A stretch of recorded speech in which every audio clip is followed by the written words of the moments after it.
Hollow Knight Silksong unfolds in a world shaped by the will of a ruthless god and by the countless bugs who struggled to resist it. As you play, pieces of that history emerge, but rarely in a straight line. A scrap of dialogue here, a background detail there. The history of Pharloom is scattered and fragmented, waiting to be assembled. This video brings those fragments together into a single narrative.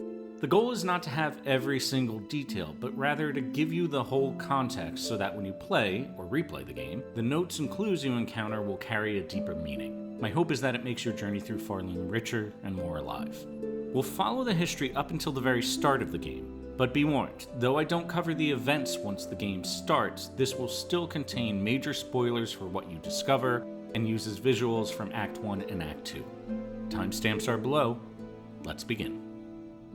The land of Pharloom is filled with many different biomes, locations, and bugs of all kinds. Looming over all of this is the Citadel of Song. For generations, pilgrims have come to Pharloom to travel the length of the lands in hopes of gaining entry to the Citadel, which they believe to be a holy place. When our main character Hornet first arrives in Pharloom, an entity from within the Citadel has become a source of a great curse on the land. Silk threads extend from the city, ensnaring the minds of bugs, turning them into tireless, thoughtless workers who attack Hornet. The few bugs who retain their minds call this the Haunted. In their minds, haunted bugs are overwhelmed by the intense sorrow of a single entity, though they don't understand or know who that entity is. But even in this state, many of those bugs still cling to their original purpose. In the deep docks, the Citadel's industrial forge, miners continue to excavate the caves. In Greymore, bugs continue the process of catching, cutting, and respooling the silk that falls from the sky. In Shellwood, pond catchers no longer hunt to make food for the Bellheart pilgrims, but continue on blindly, caught in an endless, purposeless rhythm. But some bugs do resist the haunting. These bugs will run a shop, help provide maintenance at a pilgrim camp, provide services on the fringes of the world. The pilgrims that kept their minds also retained their purpose, to add their voices to the song of the Citadel. With nothing but the clothes on their back, these pilgrims set out from their base camp at Bone Bottom, sometimes alone, sometimes in groups led by guides and bell ringers. The path they travel is marked with messages. They move through the Marrow to Pilgrim's Rest to Bellheart, once sanctuaries, but now corrupted. Pilgrim's Rest offers safety only to those who are able to pay in rosaries, the currency of the land, and Bellheart is caught in the thrall of the haunting. When they pass through the blasted steps and reach the great gates, the last judge weighs the purity of their faith. Most don't pass this test. The few that do receive a cloak and are inducted into the choir. But life in the Citadel is not as they believe. Not only has the haunting spread there, but the promise of salvation is a lie. Bugs who don't serve in the choir will be put to work in the underground, slaving away to sustain the machinery of the Citadel. One bug writes his last words: "So much suffering. Are we truly chosen, or have we sinned unknowing, and now are punished for it?" A message from the leaders of the Citadel is more succinct: a bug who serves must never die. The world of Pharloom was very different generations ago. There were at least 5 cultures that thrived within the land. There were the Scar, a species of ant-like bugs who lived in the forests of the far fields in Hunter's March. These formidable hunters were united under their queen, Scarsinia Carmelita. In the northwest, the Karak dwelled in coral-filled caves under the rule of Crust King Khan, who could mold the coral himself. They were a proud warrior culture. Then there were the Stilken, bugs who occupied lands very close to the Citadel that we now know as Bilewater and the Putrefied Ducks. Shellwood was a swamp area that was created and overseen by Nyleth, not a bug, but a being that was connected to the land that she had created.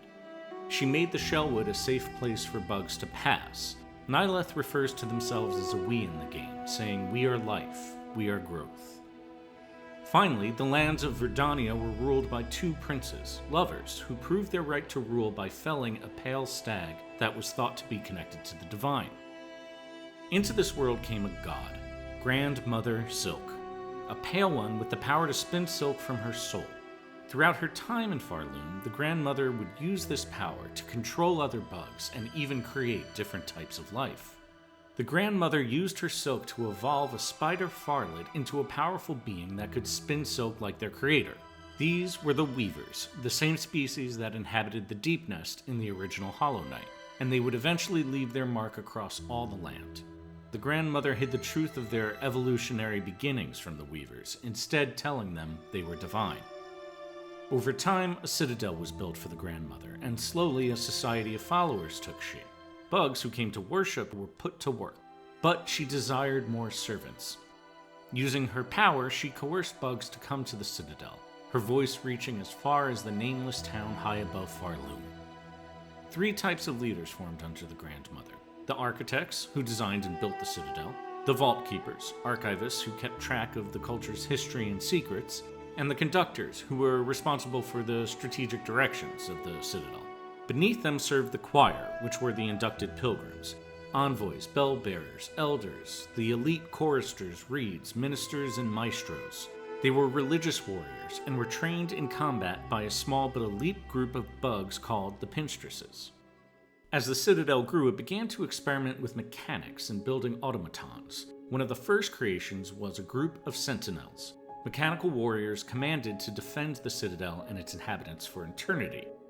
But as the complexity of the citadel and its projects grew, so did its need for workers.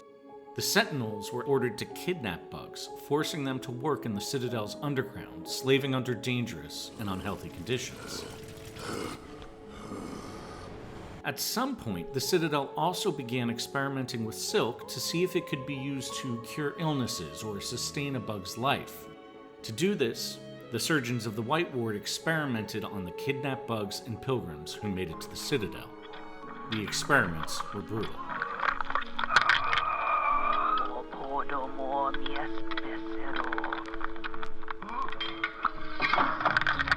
When a bug died during these procedures, the surgeons cremated their bodies. The remains contained small bits of silk and were pumped out of the citadel during the cremation process. These silk pieces fell across Pharloom, mostly over the land of Greymoor. There, bugs were put to work catching the dregs from the sky, cutting them, spooling them, and sending them back to the citadel where it would be reused in experiments. To keep these slaves from escaping, the bird Moorwing was charged with chasing them down. The silk experiments continued over generations, and the silk that was injected into bugs began to be passed down to their offspring.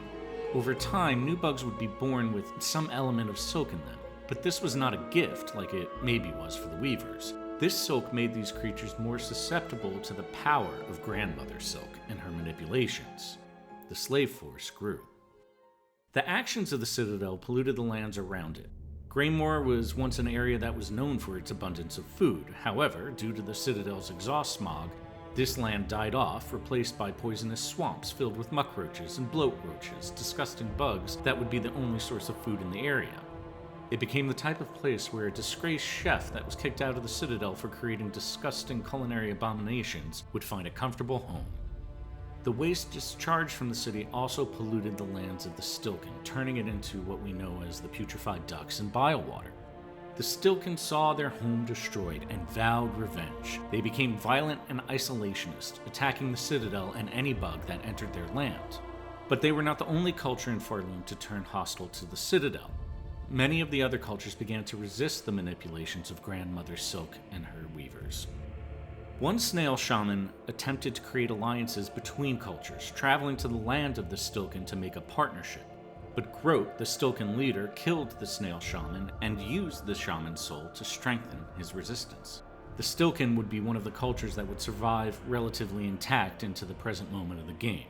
Others would fade away. The coral warriors of the Northwest would fight to their extinction, and over time their beautiful structures of coral would be eroded down into sand. Nylith of Shellwood struck a deal with the Citadel. They created a shrine and a statue for her, and in return she receded from power. The warriors of Verdania also attempted to make a deal. To ensure the survival of the culture, one of the two Prince Kings gave his soul and form to the Citadel, which was then used to create the Clockwork Sentinels. Despite this deal, the Citadel still destroyed the lands of Verdania, capturing the Green Prince and imprisoning him in Sinner's Road. The scar lasted longer than most, thanks to the strength of their queen's song, But eventually, Carmelita grew older and her power faded, and the scar succumbed to the Grandmother's influence. Though Carmelita still lives on in our present moment, and the slight power she has allows the scar to keep a stronger sense of themselves than the other cultures. Dissent grew inside the Citadel. At one point, the Pinstresses, the Citadel's elite trainers, were attacked by the choir, and the Pinstresses retreated into hiding. But perhaps the most surprising source of resistance came from the Grandmother's own creation, the Weavers. The Weavers had grown to be treated as divinity by the bugs of Pharloom. Bugs prayed to Alta as the Weaver of Time, Kimura as the Weaver of Healing, Kalal was the Weaver of the Path. At some point, one Weaver discovered the truth of their birth, that they were not, in fact, divinity, but were a creation made from a common spider, and were also susceptible to manipulation by the Grandmother. This Weaver spread the word and in return was punished, captured, and jailed for eternity. We know them as the first sinner, but she was just the first. Conflict soon broke out between the Weavers and the Citadel. A group of Weavers retreated into the different Weave Nests, where they seemed to have found some distance from the Grandmother's power. In Weave Nest Syndril, they planned routes to other lands should they need to escape. In Weave Nest Alta, they attempted to create a being that could rival the power of the Grandmother. The entity they created, Ava, was flawed. Though she possessed great insight into the essence of a bug, her body was weak. To keep her alive, the Weavers locked her up at the bottom of the Weave Nest. Another attempt was made to control the Grandmother, and this one seems to have been done in partnership with at least some of the architects, conductors, and vault keepers. Using the intricate machine works of the Citadel and combining it with the strength of the souls of the devoted pilgrims expressed through their song, the Weavers were able to create a system that would put the Grandmother to sleep. It worked in part. She was sleeping, but she was not powerless. The Grandmother could still continue to use her silk to influence bugs. This is the state that the bugs of the land call the haunting. Her silk would reach out, infect a bug, and with their thoughts smothered by Grandmother Silk's grief, they would become mindless workers following her instructions. The Weavers decided to abandon the land. They went off in many different directions. By leaving, they knowingly left the burden of maintaining the system of control over the Grandmother on the backs of the remaining bugs.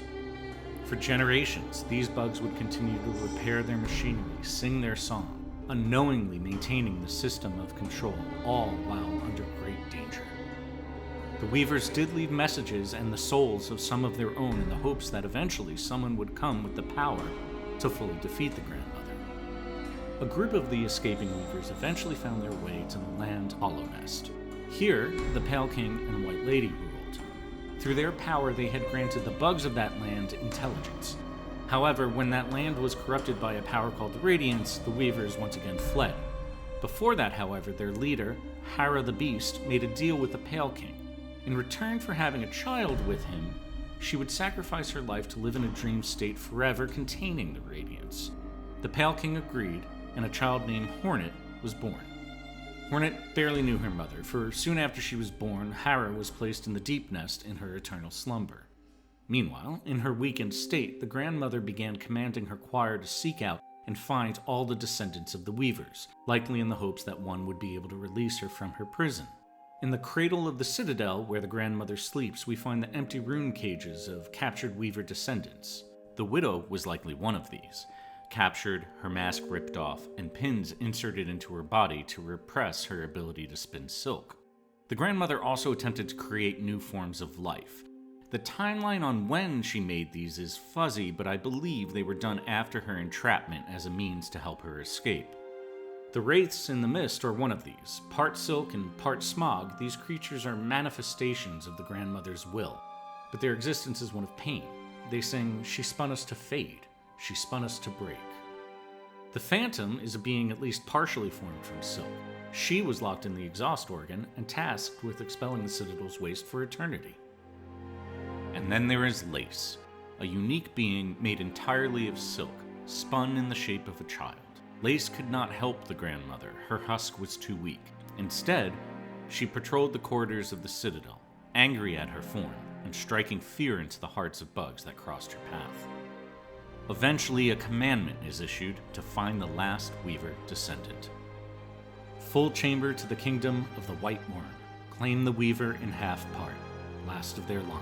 sent strong with silk. Hornet is captured, sealed in a rune cage, and taken to Pharloom. Yet a lanternfly shatters her bonds, and she escapes. And this is the world Hornet joins, Pharloom, a haunted, decaying land.